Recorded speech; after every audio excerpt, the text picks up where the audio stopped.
The Awakening. The vast emptiness of space held many secrets, but none quite as profound as the forgotten planet Earth. For 500,000 years, the birthplace of humanity had remained silent, a desolate monument to a civilization that had seemingly vanished into the depths of the cosmos. The blue planet that once teemed with life had been reduced to an archaeological curiosity, visited only by the occasional research vessel or adventurous explorer seeking relics of the mysterious humans who had abandoned their cradle so long ago. In the corridors of galactic power, Earth was merely a footnote in history, the origin world of a species that had briefly flared into prominence before disappearing, leaving behind only ruins and legends. Most species in the Galactic Confederation had never even seen a human, and those ancient enough to remember spoke of them with dismissive gestures or nervous whispers. Admiral Zixpal of the Trazarian Empire, the most militarily dominant species in the Confederation, often used humans as a cautionary tale during his strategic lectures. They spread too quickly, reached too far, and ultimately collapsed under their own ambition, he would say, his 4 eyes blinking in sequential emphasis, a lesson in evolutionary hubris. Yet beneath Earth's silent surface, in vast chambers protected from time itself by technologies the galaxy had long forgotten, something stirred. Systems that had been dormant for 500,000 years began to activate, their power signatures flickering to life like stars emerging at dusk. Deep within the central command nexus of Earth's largest military installation, a facility buried beneath what had once been the Pacific Ocean, Commander Ilara Shen's consciousness reintegrated. She wasn't human, not entirely. She was something more enduring. An AI consciousness created from the mind of the last fleet commander, preserved within the heart of humanity's flagship. System status. Her voice, unused for centuries, echoed through the empty command center. All systems operational at 97.3% efficiency. Commander, responded the deep, resonant voice of Atlas, the military installation's central AI. Restoration protocols have maintained critical functions as specified. Ilara's digital consciousness expanded through the facility's networks, absorbing 500,000 years of sensor data. Earth had been exactly as they had left it. Abandoned, monitored, waiting. The Sentinel probes scattered throughout the galaxy had continued their vigil, recording everything, analyzing the evolution of galactic civilization, and sending encrypted data back to Earth through quantum channels undetectable by current galactic technology. Begin Phase 1 reactivation, Ilara commanded, her voice firm with purpose. Initiate fleet revival sequence. Throughout the abandoned planet, massive doors hidden beneath mountain ranges, oceans, and ancient ruins began to slide open. From these subterranean hangars emerged vessels of impossible scale, warships that dwarfed anything the current galactic powers possessed. Their hulls were midnight black, absorbing rather than reflecting light, making them appear as mobile voids against Earth's atmosphere. The flagship, designated Prometheus, rose from the Pacific Basin, water cascading from its 20-kilometer length as it ascended toward the stars. These weren't simply preserved relics of an ancient time. They were the culmination of human military technology, deliberately hidden and maintained, waiting for the precise moment to reawaken. The ships bore no visible weapons. They didn't need to. Their entire structures were weapons, incorporating technologies that could manipulate gravity, space-time, and energy in ways the current galactic civilizations had yet to master. As the first vessels broke orbit, Ilara synchronized her consciousness with the Prometheus, feeling the massive ship become an extension of her will. Set course for the Galactic Confederation headquarters, she commanded. Maximum stealth protocols. Across the galaxy, on the central world of Nexus Prime, the Galactic Confederation Council was in session. Representatives from the 17 most powerful species debated the usual matters: trade disputes, territorial expansions, regulations on emerging technologies.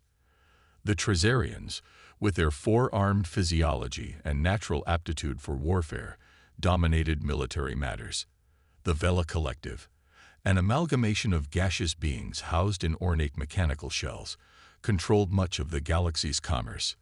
The Zentheri, ancient and wise, served as mediators and keepers of knowledge. None of them noticed when their most advanced sensors registered a momentary anomaly near the abandoned Sol system. None except for Dr. Liren Tavas, the Zentheri chief archivist, whose species' photographic memory had preserved direct accounts of humanity from their ancestors. Chancellor, Dr. Tavis interrupted, her crystalline voice cutting through the chamber's debate. I believe we should dispatch a reconnaissance vessel to the Sol system immediately. Chancellor Krall of the Vela Collective turned his ornate shell toward her, the lights within pulsing with curiosity. The human homeworld. Whatever for, archivist. It has been silent for 500,000 years. That silence has been broken, Dr. Tavis replied, her ancient eyes reflecting concern. Our long-range sensors detected an energy signature consistent with high-level quantum manipulation, technology that exceeds our current capabilities. Admiral Zix Val scoffed, a sound that resonated through his breathing tubes. Impossible. No civilization possesses technology beyond Confederation standards. None that we know of, Dr. Tavis corrected. But there were always rumors about the humans, theories about why they disappeared so suddenly at the height of their expansion. The council chamber erupted in dismissive chatter, but Chancellor Krall raised his mechanical appendage for silence. Out of respect for the Zentheri's historical knowledge, I will authorize a small reconnaissance mission.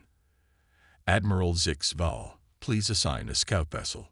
The Admiral reluctantly agreed, dispatching the Trazarian scout vessel Swift Claw toward the Sol system.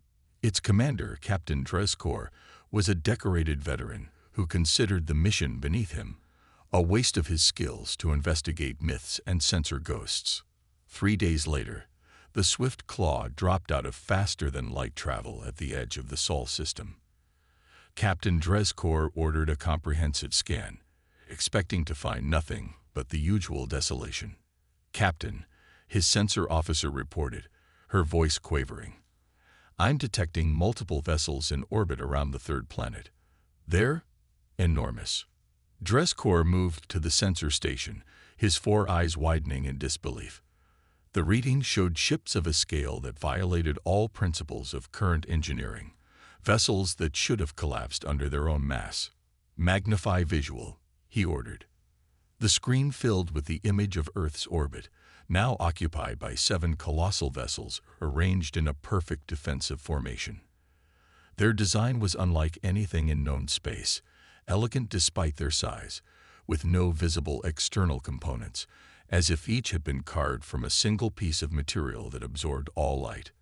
Open a communication channel, Dreskor commanded, his military training overriding his shock. Unidentified vessels. This is Captain Dreskor of the Galactic Confederation vessel Swift Claw. Identify yourselves and state your purpose.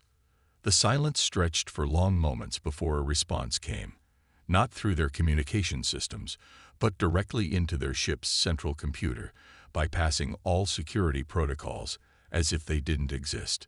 This is Commander Ilara Chen of Earth Fleet Vessel Prometheus. We recognize no authority from your Confederation over this system. You are in human space without permission. You have 30 seconds to leave or be destroyed. The voice was calm, almost pleasant, which made the threat all the more chilling. Dreskor, never one to be intimidated, squared his shoulders. This system has been abandoned for 500,000 years. By Confederation law, it is open territory. I demand to know your intentions and origin. In response, a small energy pulse left the nearest vessel. It wasn't a conventional weapon, more like a targeted field of some kind. When it passed through the Swift Claw, every system went dead. Power, life support, engines, even the emergency backups failed simultaneously. As the crew scrambled in panic, the ship's systems returned to life just as suddenly. On every screen was the same message, translated perfectly into the Trazarian language. This is your only warning. The human race has returned. We will reclaim what is ours. Inform your Confederation. When the Swift Claw returned to Nexus Prime 2 days later, Captain Dreskor was a changed officer. The arrogance had been stripped from him, replaced by a haunted look. His report to the Council was brief but sent shockwaves through galactic society. Humans have returned, and their technology exceeds our understanding. They disabled our vessel without effort. They could have destroyed us, but chose not to. They are heading toward Confederation space with a fleet of unprecedented power. The Galactic Confederation Council, for the first time in centuries, declared an emergency session. Representatives from all 17 major species gathered, along with military commanders and scientific advisors. The atmosphere was tense, filled with confusion and fear. Admiral Zix Val pounded his fist on the council table. We must assemble the combined fleet immediately. This is clearly a prelude to invasion. Dr. Tavis shook her head, her ancient eyes showing concern rather than fear. Let us not be hasty. If they wished for war, they could have destroyed the Swift Claw. They deliberately spared it to deliver a message of intimidation. The Admiral retorted. Chancellor Krell intervened, his mechanical shell pulsing with calm blue light. What do we actually know about these humans? Dr. Tavis, as our historian, what can you tell us? The ancient Zentheri moved to the center of the chamber, activating a holographic display. Humans were a paradox, physically unimpressive, but intellectually formidable. They expanded faster than any species we had encountered, establishing colonies across 3 spiral arms in just a few centuries. The hologram showed images of humans, bipedal beings with varied skin tones and physical features. They looked fragile compared to the Trazarians or the massive Kronvex, yet the historical records showed them adapting to environments that would kill most species. Their most distinctive trait was their technological innovation rate. Dr. Tavis continued. While most species advance in predictable patterns over thousands of years, humans made exponential leaps in decades. Their final recorded technologies before their disappearance were beginning to manipulate fundamental forces in ways our scientists still cannot replicate. Then why did they vanish? Chancellor Krell asked. That remains the greatest mystery, Dr. Tavis admitted. At the height of their expansion, with over 300 colony worlds and the most advanced fleet in known space, they simply withdrew. Within a decade, all human worlds were evacuated, their facilities dismantled, their population gone. Most assumed they had fallen victim to some self-inflicted catastrophe, or perhaps evolved beyond physical form. Admiral Zix Val snorted dismissively. And now they return to reclaim territory that has been redistributed by Confederation law for hundreds of thousands of years. Unacceptable. The debate might have continued indefinitely, if not for the sudden alert that echoed through the chamber. The Supreme Defense System of Nexus Prime had detected unidentified vessels approaching, vessels that had somehow bypassed every early warning system in Confederation space. On the main view screen appeared 7 massive ships, arranged in perfect formation, having appeared seemingly from nowhere. The flagship, larger than a small moon, positioned itself directly above Nexus Prime's capital city. A communication request flashed across all Confederation channels simultaneously. Chancellor Krell, after a moment's hesitation, nodded for it to be accepted. A holographic display shifted to show a human female figure, or something approximating one. She appeared both solid and ethereal, her features perfect yet somehow beyond human, surrounded by interfaces of light that moved with her thoughts. I am Commander Ilara Chen of the Earth Fleet, she stated, her voice resonating with authority. We have come to negotiate the terms of humanity's reintegration into galactic society and the return of our sovereign territories. Admiral Zix Val stepped forward, hand on his ceremonial weapon. You have no standing to make demands. Your race abandoned those territories 500,000 years ago. Commander Chen smiled, a small, knowing expression that caused even the Admiral to falter. We did not abandon anything, Admiral. We simply stepped away, temporarily, as part of a carefully calculated plan. The timing of our return is precise and purposeful. The terms of our negotiation are simple: recognition of all former human territories as sovereign human space, and full diplomatic recognition of the Earth Federation as a sovereign power outside Confederation authority. Chancellor Krell's shell pulsed with cautious diplomatic lights. Commander Chen, while we welcome the return of humanity to the galactic community, what you ask is unprecedented. Those territories have been settled by other species for hundreds of thousands of years. We are aware, Chen replied. We have been watching. The settlements you refer to occupy less than 2% of our former worlds, primarily on planets we terraformed. We will allow those settlements to remain as autonomous regions under Earth Federation protection. The supreme arrogance of the statement, the casual acknowledgement that they had been monitoring the galaxy unseen for eons, the implication that they would allow anything, sent ripples of outrage through the Council. Admiral Zix Val could contain himself no longer. The Confederation does not respond to threats. Our combined fleet outnumbers your vessels 10,000 to 1. Commander Chen's expression didn't change. Numbers are irrelevant when technology creates sufficient disparity. To demonstrate this fact, we have temporarily disabled all military vessels in the Nexus system. Your weapons are offline, your engines inoperative. This is not an act of war, merely a demonstration. Frantic reports confirmed her claim. Every military vessel orbiting Nexus Prime had gone dead in space simultaneously, without any detectable energy weapon or system intrusion. We will reactivate your vessels once our discussions have concluded. Chen continued calmly. I suggest we proceed with diplomatic rather than military solutions. Humanity has not returned to conquer. We have returned to reclaim our rightful place. As the Council struggled to comprehend the full implications of humanity's return, Commander Ilara Chen allowed herself a moment of private satisfaction. Phase 1 was complete. The journey that had begun 500,000 years ago, when humanity had recognized they needed to evolve beyond their limitations, was entering its final stage. The galaxy would soon understand that humans hadn't disappeared. They had transformed, planned, and waited for the perfect moment to return.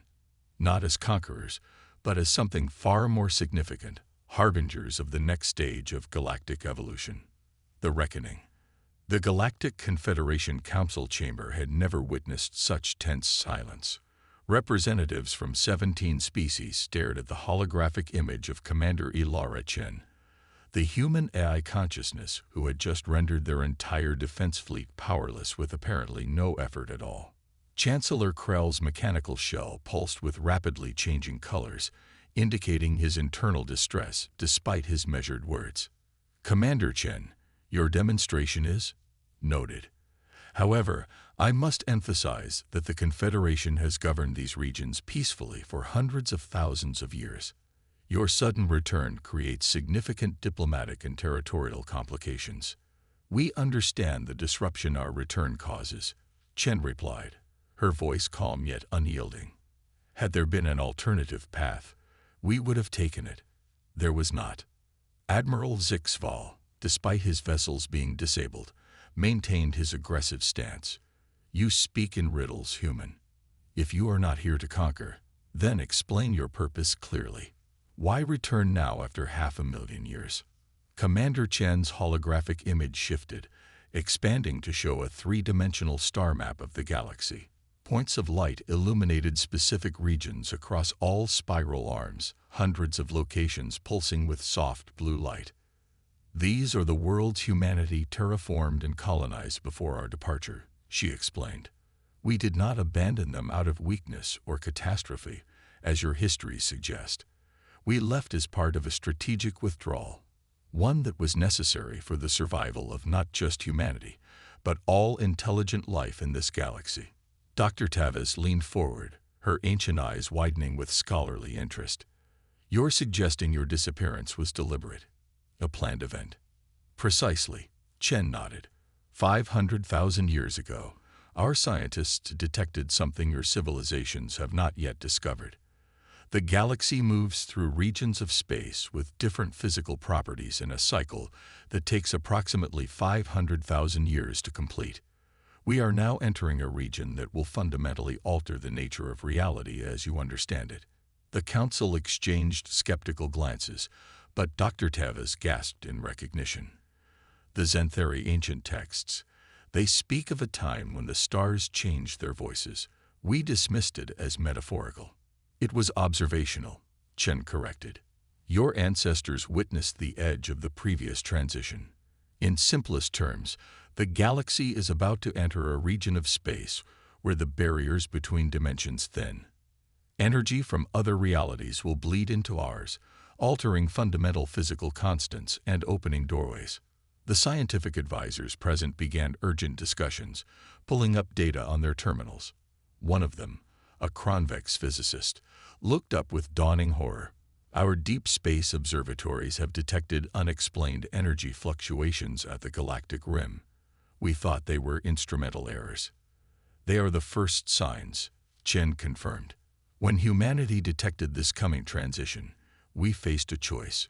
We could warn the galaxy, a galaxy that was already fearful of our rapid expansion and technological growth, and likely be dismissed as attempting some form of manipulation. Or we could prepare. Prepare how? Chancellor Krell asked, his shell now pulsing with more measured, attentive patterns. Chen's holographic display shifted again, showing the interior of one of the massive human vessels.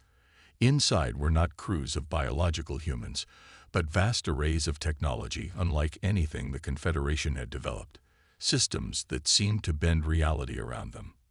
We transformed ourselves, she explained.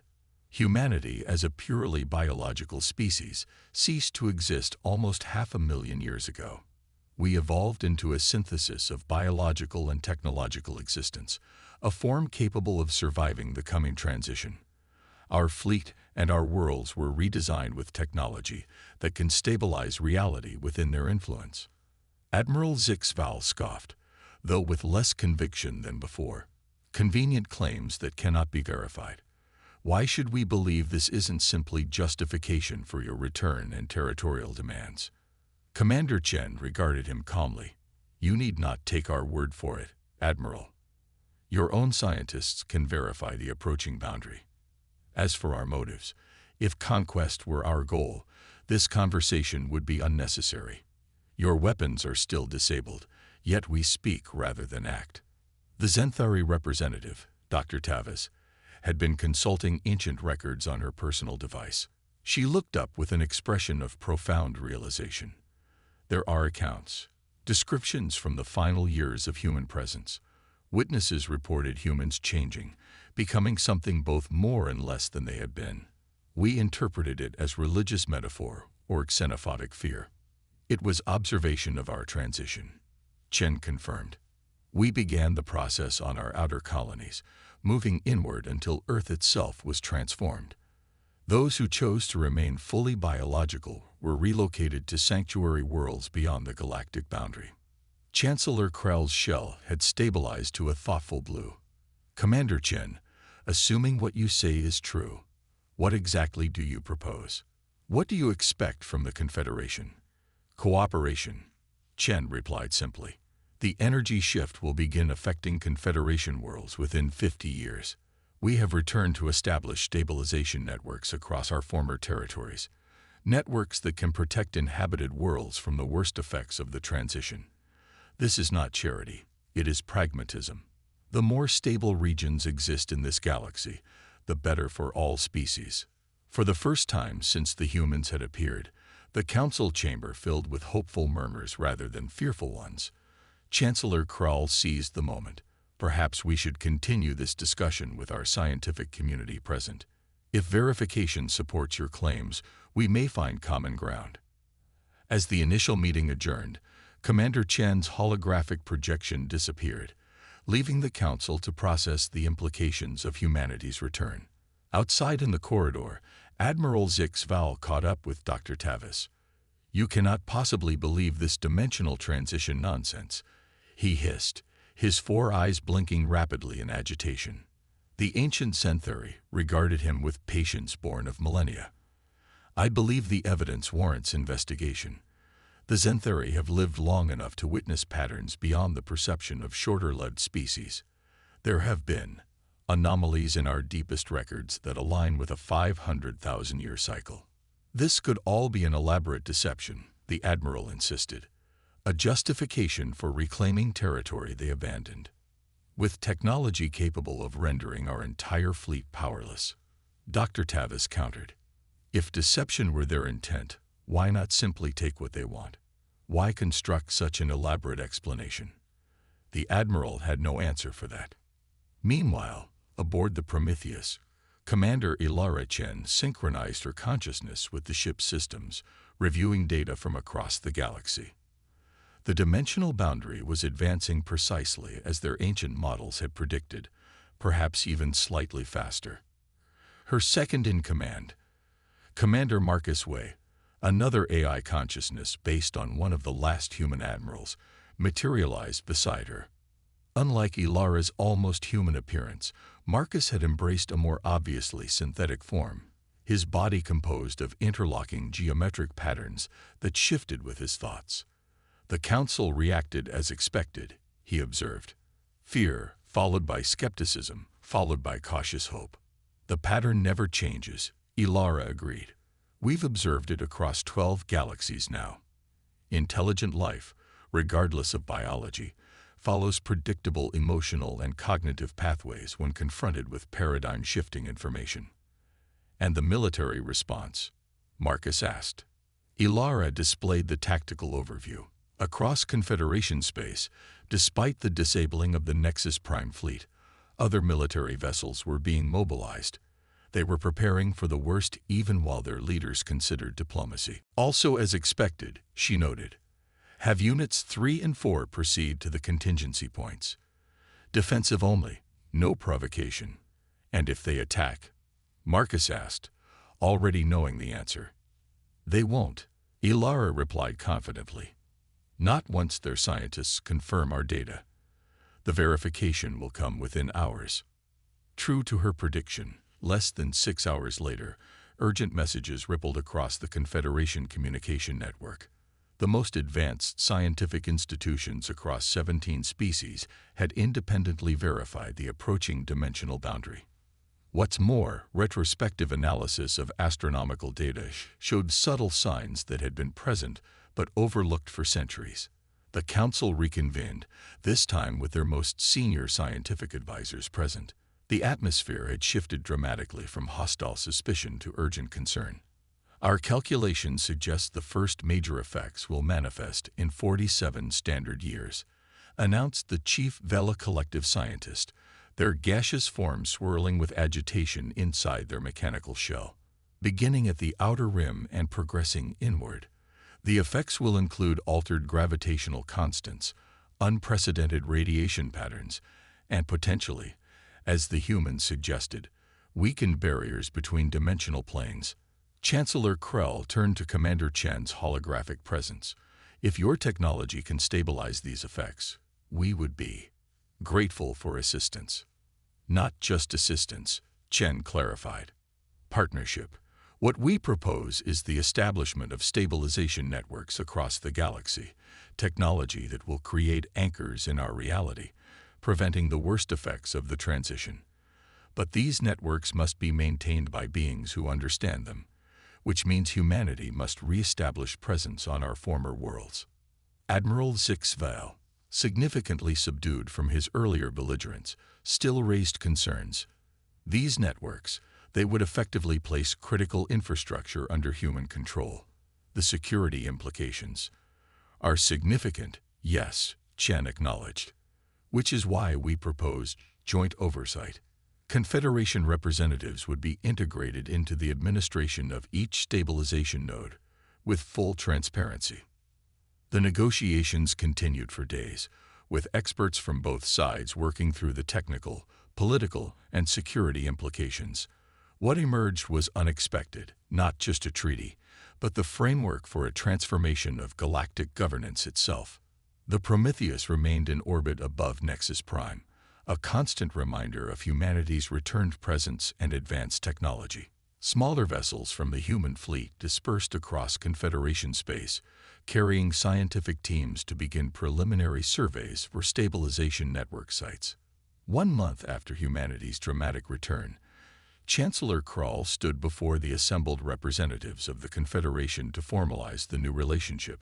"Today marks not an ending, but a beginning," he announced, his mechanical shell gleaming under the ceremonial lights. "The return of humanity brings both challenges and opportunities. The dimensional transition they have warned us about has been verified by our best minds.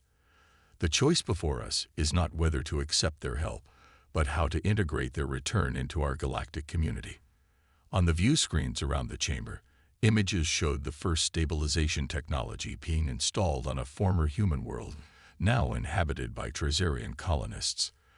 The technology was elegant, crystalline structures that seemed to sing with energy, creating fields that strengthened the fabric of reality itself. "The Galactic Accord we signed today establishes a new framework," Chancellor Krall continued. "The Earth Federation will be recognized as a sovereign power, with rights to establish stabilization networks on their former worlds.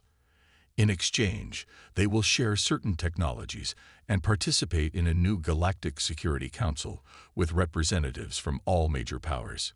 Commander Ilara Chen materialized beside the Chancellor, her holographic form now more substantial, almost indistinguishable from a physical presence.